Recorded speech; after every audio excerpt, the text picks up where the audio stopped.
Keep up with this administration. So let's go back to our main story, which is Venezuela, of course, and our guest, Gabriel Hetland. He's an associate professor of Latin American, Caribbean and Latino studies and sociology at the University of Albany. Gabriel, thanks for being with us. So the US president saying Venezuela will be purchasing US products using money from selling their oil. Is this something that the Venezuelan interim leader agreed upon, do you think?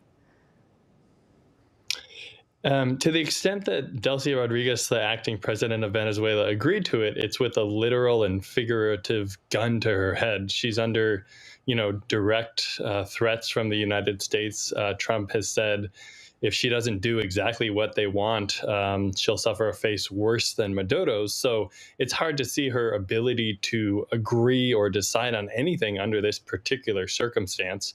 And we don't know the details yet of exactly what the government has acceded to rather than agreed to, might be the language I would use. Marco Rubio saying today that we don't want it descending into chaos regarding Venezuela. But what will those in the parliament in Caracas who are opposed, of course, to US imperialism be thinking about the developments, and how likely do you think a stable transition is to democracy in these conditions?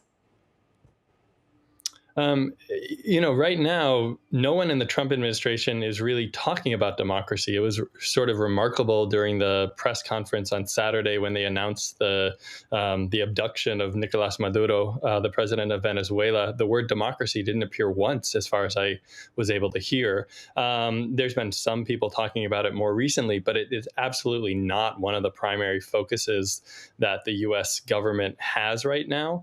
In terms of the question of stability within Venezuela, I think that the major concern would be the economic one of the oil embargo, which Secretary of Defense Pete Hegseth said is going to continue, and there's been talk of it continuing indefinitely.